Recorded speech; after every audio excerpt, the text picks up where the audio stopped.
if the Bills win, once again, great. We're going to be feeling good, right? You get closer to the 1 seed. You have a better chance of earning the 2 seed. You're that much closer to clinching the division already, and you can be the team that knocks the Chiefs off their throne, at least in the regular season.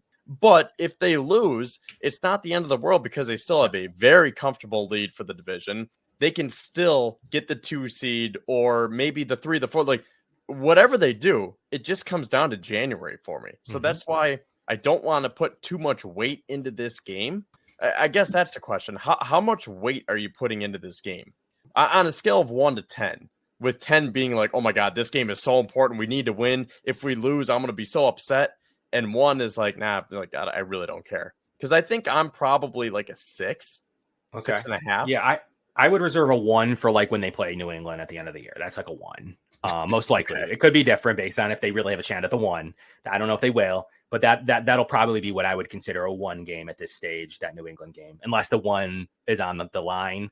And then that turns to a 9 pretty quickly. If the 1 seed's on the line to beat New England to close out the season, I guess it would be from what I would perceive to be a 1 game to be a 9. But this specific game, as I look through it, I think that there's some big moments from it. Like ultimately, they're going to like their fan base, their fans, their team, their coach, whether the Bills win or not, is going to be like, they don't beat us in January. They wouldn't be wrong by saying that. So ultimately, that shouldn't minimize the importance of the Bills winning. I'll hang a November banner, whatever. We don't hang other banners right now. So I'll hang a November banner, winning 4 games in a row against the Chiefs. Fine. Who else has done that? Like nobody. Like I think Josh Allen's, I don't know if it's maybe Burrow. I mean, I think they're the only people that have ever beat them 3 times ever in general. So winning 4 times in a row would be quite the feat.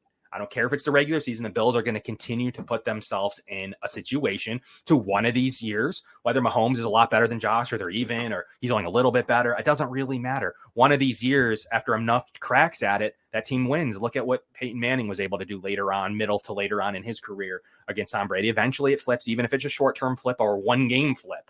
At some point, you need to put yourself in the best position possible in January, and you do that winning. You don't do that losing this game. You lose this game, and now the 3 and the 4 is in play, and you don't want the 4 seed because that's a potential Ravens into the Chiefs stretch. Like it's just not something that it's going to get you wildly successful in the long term. So ultimately, in my opinion, this is an 8 to me. It's not a 9 or a 10. It's an 8 because I think that it does put the division in a commanding position, basically over. It's close to over now, but you lose to the Chiefs, you struggle against the 49ers, you struggle against the Lions, and the Miami's ripping off wins against bad teams, and I don't know that they're going to catch you, but it's ultimately like something you don't want to ever find out or even get close to finding out. So it starts here. The Bills win going, and then here's another thing. Good vibes into the bye. That's kind of subjective. But good vibes into the bye. Now you know you're only a half game back with the tiebreaker from the Chiefs. You now can root for them to lose because if you're down 3 games, it's over. It's over. It's over, baby. So the 1 seed is officially over, and that's fine. That's not the end of the world. But it's over, and basically their games don't overly matter outside of a collapse of collapses, and they don't have the schedule to collapse of collapses over there in Kansas City. So ultimately, you'll see them in January, win or lose. But to me, it's an 8. I'm not going to give it a 9 or 10, but it's an 8 because it really sets you up for a future chance of success in January, which is really, really important rather than scrapping your way because you had a little lapse here from Kansas City, San Francisco, Detroit games. See, and that's why I can't go above a 7. Like, I think all of your points are valid, and I agree with you, but I can't go higher than that 7 because the Bills essentially did everything to that point last year, where they got the 2 seed. You're hosting Kansas City at home in the playoffs. Like, you had them right where you wanted them, right? Kansas City had a down year. You thought it was finally your time, and the Bills still found a way to blow it. Or Kansas City found a way to win, however you look at it. But that's why I just can't put that much weight into this game, because I feel like the Bills could do whatever they want in the regular season, and it only takes one stupid mistake, one drop pass, one missed kick to totally derail everything in late January. Give yourself the best opportunity so that this time when you're playing, you're not playing with Tyrell Dodson, who just got cut out of the blue, and a guy off of his RV. And you're That's a playing good with point. your best linebackers. You want that situation. Here's what you're right, but you want that situation again. You want that exact. The only thing I'd argue though is you don't want that. We talked about it earlier. You don't want it in the divisional round. You want it in the AFC Championship game. Make them play another game. They were coming off of a Miami victory where Miami had to go there in the negative degrees, where Tua had never even come close to winning on a defense that was even worse than the Bills. Like literally, they were playing dudes off of their RVs as well. Like their defense by the end of the year, by the time that after that Bills game where the Bills won, that defense of Miami was not going to win a single game. It was a poor team. It was a poor roster minus a couple of their offensive weapons, and KC got to basically walk their way to Buffalo. And the Bills had to wait. They had to reschedule the game. The snow happened. The Bills lost a bunch of players against the Steelers, which isn't talked about. Gabe Davis couldn't return in time. Terrell Bernard got hurt in that game. Rasul Douglas got hurt in that game. And it wasn't just the linebackers. The Bills were missing, on top of having their old safeties, they were missing their corner play was bad. You had Dane Jackson in there. I don't know, it was a mess. It was a mess. The Bills didn't have any of their current back seven players this year that they'll have tomorrow or Sunday. So that is the difference. We want to run that back. We want to run that exact scenario you're mentioning back, but with Taron Johnson and Rasul Douglas and Christian Benford and Taylor Rapp and Matt Milano and Terrell Bernard and their entire roster, and not this patchwork back seven when crunch time goes and the Bills couldn't get a single stop really till the fourth quarter, which is great. They got one in that game. Seriously. One Poyer punch out and then a good stop where they had to stop him twice because of a bad holding on Dorian Williams, I believe it was on. And even Dorian himself is playing better football. And Greg Rousseau is now, kind of ascended. The Bills have a much better shot, Kevin, to run that situation you just mentioned back. We want to see that happen. This time, though, you want to do it in the AFC divisional champion or in conference championship game. And Lance makes a good point. If you top KC in the regular season this year, though, you're getting the 1, not the 2. Well, that's the debate. But you definitely have a strong case for it. You have a really strong case for the 1 seed this season if you're able to win. The difference is now you need the pressure on continuing that rise against the 49ers, the Rams, and the Lions, and then the 3 games at the end of the year. That division games you should win, but that doesn't mean you will. Not all 3. But you would then need to basically go undefeated because you're looking at a schedule from Kansas City that is much easier in a lot of metrics, in a lot of ways. So I do believe that the 1 seed is very much in play. And even if it's not, the difference this year would be the 1 and the 2 as compared to the 2 and the 3. So you get to avoid Kansas City for obviously the wild card round, but then as well as the divisional round. So there's plenty to play for in regards to this game mattering, because conversely, now let's talk about the loss. Conversely, in a loss, what happens? The 1's out, it's gone, baby. And now you're in a fight to make sure you're not in the 4 seed, because that is not where you want to be.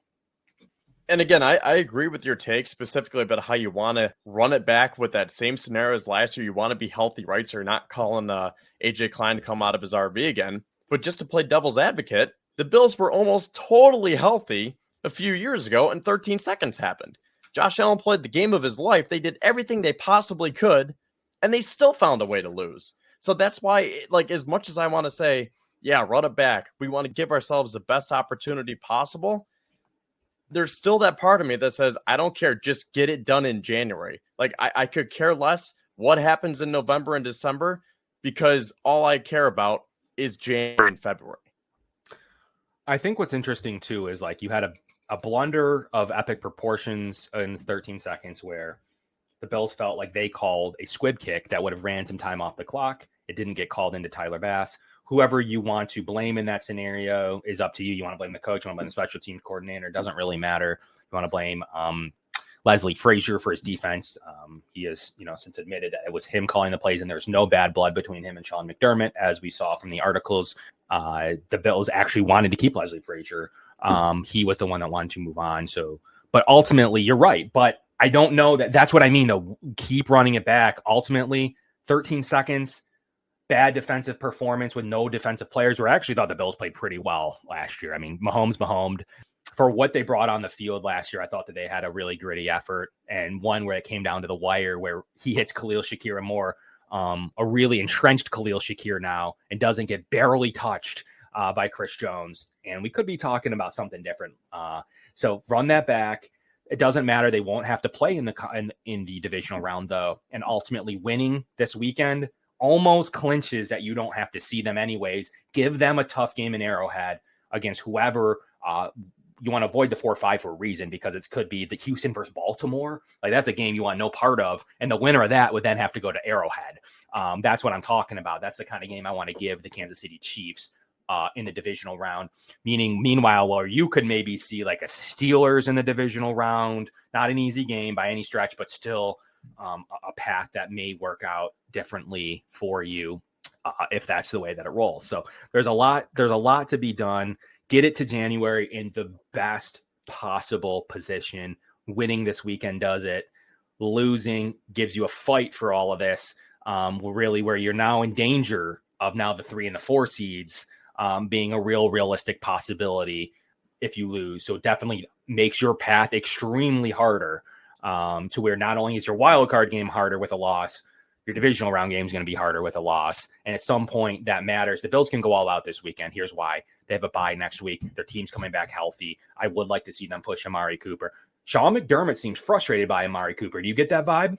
When they ask him why he's not playing, he's basically pretty much like, don't know. Like, I don't have the medical terminology, but like, he's out there. So it does seem like he's frustrated by, like, he's called it 3 times now a pain tolerance issue. And I do believe the Bills expect him to play this week. I really do. And if he doesn't, like, there's no excuses for him not suiting up, obviously, against the 49ers. But the Bills really are expecting him to at least come in and be a solid wide receiver for them this week. You saw him catching passes on the jug. So it did seem like he's fairly confused for being a head coach. You don't see that much out of Sean. But it did seem like he does expect Amari Cooper to be able to suit up this weekend.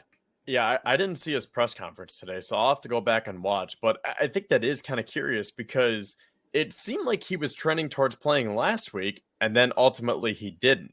So I feel like it should be a good sign that he's always been limited and he's doing these different workouts on the sidelines. And it's like, all right, well, as long as you can handle it on Sunday, just tape it up and it'll be good to go. You got the bye next week, so then you can come back strong against San Francisco.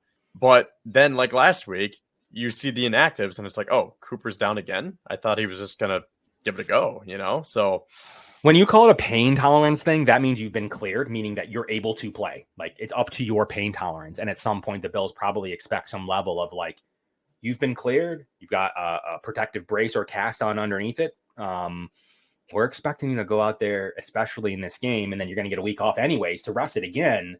We expect you to go out there and play, especially when we can't get Keon Coleman out there. At some point, like, how do the Bills? So that's the final stage. How do the Bills play this? Do you push? That's a good question. Everyone else is pretty much steady. I guess Kincaid's got a small shot. I don't think so.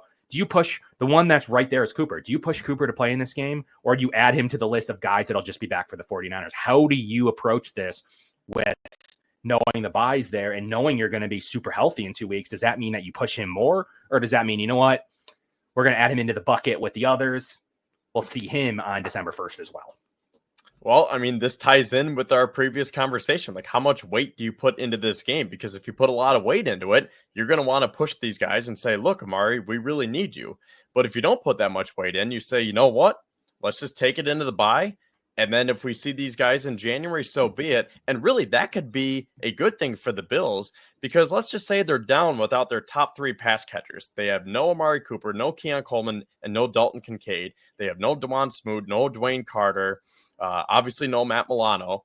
Maybe that's another reason why you don't want to put too much weight into this game, because you're not giving the Chiefs as much film to work with, so that when you do see them again in January, you can throw a bunch of different plays and packages at them, and then you would like to think that that ups your chances of winning when it matters most. It's a good way to look at it. I don't know. Like, I truly don't know, but I do think that the sense in the building is the Bills. I'm just going to make a prediction, not a Kevin prediction. I'm going to make a prediction what I think the Bills are thinking. I do believe they have this as an 8 or 9 out of 10. I really do. I think that they are not in the camp of like, well, we'll see what happens in January. We'll see these guys again. Obviously, you take that approach if you lose. You have to. Like, you just literally have to. But I do believe that the Bills are in the camp of like, this game's pretty important. We want to secure it. We want it back on our home field again. We want to get to run it back with those players that you just mentioned. We want to be in that scenario they were in last year, this year.